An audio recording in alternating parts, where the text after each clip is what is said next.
नमस्कार साथियों, हिंदी साहित्य की तैयारी करने वाले सभी अभ्यर्थियों को, सभी साथियों को मेरी शुभकामनाएं। टीजीटी, पीजीटी, ईएमआरएस, एकलव्य विद्यालय और डीएसएसबी आदि की तैयारी करने वाले सभी साथियों के लिए आज लेकर उपस्थित हूँ मैं हिंदी साहित्य की महत्वपूर्ण प्रश्नोत्तरी। तो आइए शीघ्रता से इसको शुरू करते हैं, हिंदी साहित्य की महत्वपूर्ण प्रश्नोत्तरी को। चलिए शुरू करते हैं पहले प्रश्न से। पहला प्रश्न है, भाषा वर्धनी सभा की स्थापना कहाँ हुई थी? भाषा वर्धनी सभा की स्थापना हुई थी। 4 विकल्प हैं, कानपुर, काशी, अलीगढ़ या मिर्ज़ापुर। तो इसका सही उत्तर जो है विकल्प संख्या सी, तीसरा विकल्प जो है अलीगढ़, वो सही है। देखिए, इसमें 1877 ईस्वी में जो है बाबू तोताराम ने अलीगढ़ में भाषा वर्धनी सभा की स्थापना की थी। किसने की थी?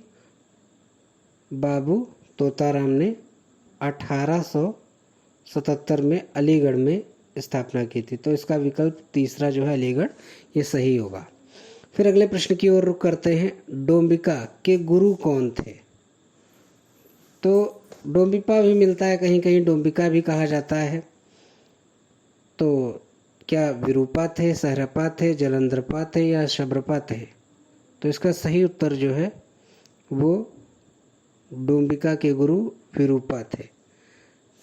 डोंबिका के गुरु कौन थे? विरूपा थे।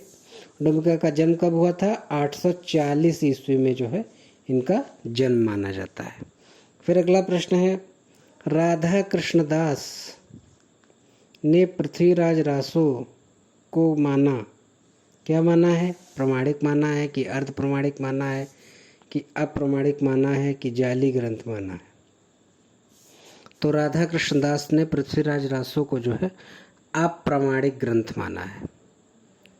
राधा कृष्णदास ने जो है पृथ्वीराज रासो को अप्रमाणिक ग्रंथ माना है, और इसी अप्रमाणिक स्वरूप को आचार्य शुक्ल ने भी कहा है कि पृथ्वीराज रासो को उन्होंने भी जो है अप्रमाणिक माना है। अगले प्रश्न की ओर रुख करते हैं। प्रश्न संख्या 4, आंगन के पार द्वार में कितनी कविताएं संकलित हैं? तो देखिए, आंगन के पार द्वार जो कविता संग्रह है एक, ये सच्चिदानंद हीरानंद वात्सायन अज्ञेय के द्वारा लिखा गया है। इसकी रचना जो है अज्ञेय के द्वारा की गई है, और इसमें जो है 3 कविताएं संकलित हैं। तो सही उत्तर है सी, 3।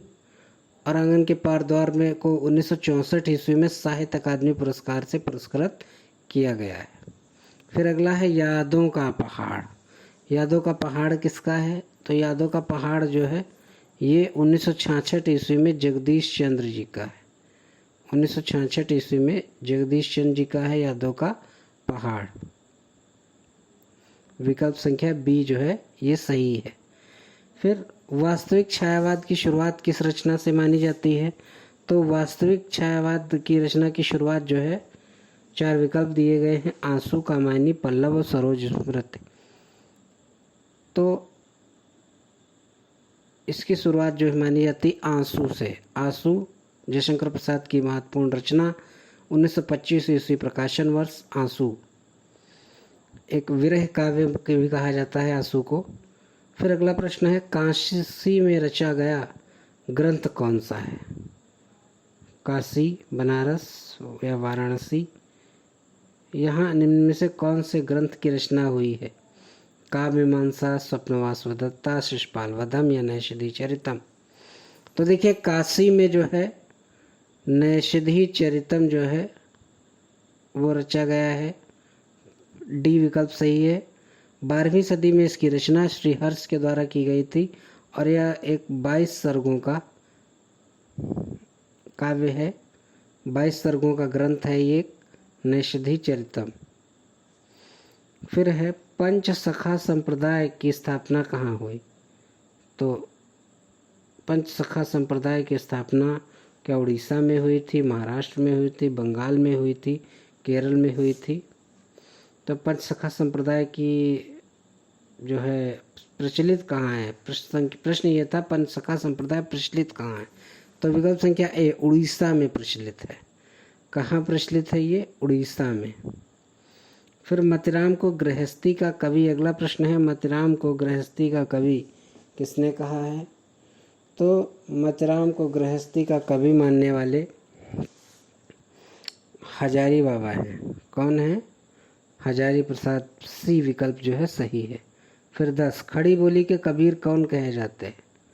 महाप्रसाद द्विवेदी, नाथूराम शर्मा शंकर, नागार्जुन या ये सभी लोग? तो इसका सही उत्तर जो है वो खड़ी बोली के कबीर जो हैं नाथूराम शर्मा शंकर कहे जाते हैं। खड़ी बोली के कबीर, बी विकल्प जो है सही है। और इसके विषय में ये देखिए कि 1859 में अलीगढ़ में जो है इनका जन्म हुआ था, नाथूराम शर्मा शंकर जी का। और इन्होंने महत्वपूर्ण रचना एक लिखी, गर्भरंडा रहस्य। गर्भरंडा रहस्य महत्वपूर्ण रचना इनकी लिखी गई इनके द्वारा, जो गर्भ में ही मतलब जीवन जिनका नहीं है, गर्भ में ही जो लड़कियां हैं उनको विधवा मान लिया गया। विधवा हो जाने वाली स्त्रियों का या लड़कियों का वर्णन है इसमें।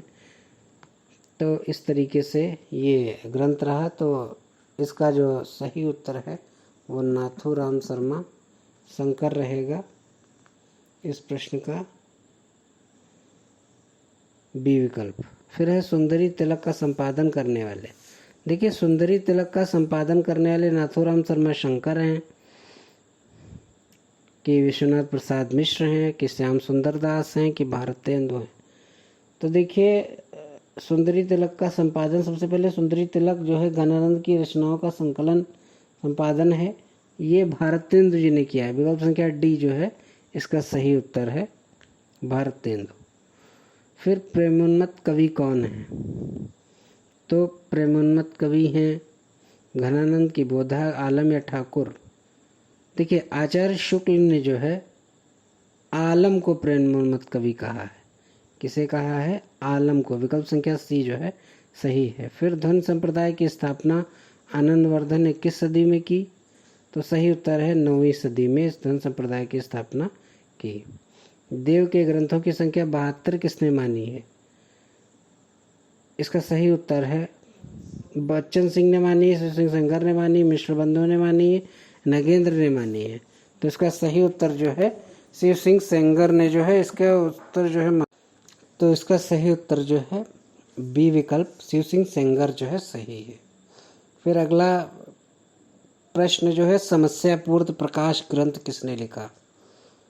तो समस्यापूर्त प्रकाश ग्रंथ दुर्गादत्त व्यास ने लिखा है, जो कि अंबिका दत्त व्यास के पिता थे। फिर सरस्वती पत्रिका का प्रकाशन वर्ष, अगला प्रश्न क्या है? सरस्वती पत्रिका प्रकाशन वर्ष क्या था? तो सरस्वती पत्रिका का प्रकाशन वर्ष जो है 1900 में जो है इसका प्रकाशन शुरू हुआ। ठीक है। उसके बाद 1903 में आप लोग जानते हैं कि वो महाप्रसाद द्विवेदी इसके संपादक बन गए थे। फिर अगला प्रश्न है प्रेम प्रेमते हुए प्रेमते पारे जय पहिए पंक्ति किसकी है? कबीर की है, तुलसी की है, सूरदास की है कि सुंदरदास की है? तो ये जो पंक्ति है विकल्प संख्या ए कबीर की है। हित हरिवंश के गुरु कौन थे? प्रश्न संख्या अगला, हित हरिवंश के गुरु। तो हित हरिवंश के गुरु जो थे वो गोपाल भट्ट थे। ठीक है। विकल्प संख्या बी जो है इसका सही उत्तर है। फिर संतोष कहाँ किसका नाटक है? गोविंद बल्लभ पंत, जीपी श्रीवास्तव, सेठ गोविंददास या लक्ष्मी नारायण मिश्र? इसका सही उत्तर है सेठ गोविंददास। संतोष कहाँ सेठ गोविंददास का नाटक है। अंधों का हाथी, अंधों का हाथी किसका नाटक है? तो अंधों का हाथी जो है शरद जोशी, शरद जोशी। विकल्प संख्या बी इसका सही उत्तर है, अंधों का हाथी शरद जोशी। एक था गधा भी इनका है शरद जोशी का। फिर अगला है प्रश्न, अगला देखते हैं चंपारण में महात्मा गांधी के लेखक कौन हैं? चंपारण में महात्मा गांधी के लेखक जो हैं 4 विकल्प हैं, भगवती प्रसाद, शिवसागर मिश्र, कृष्णशंकर शुक्ल या राजेंद्र प्रसाद?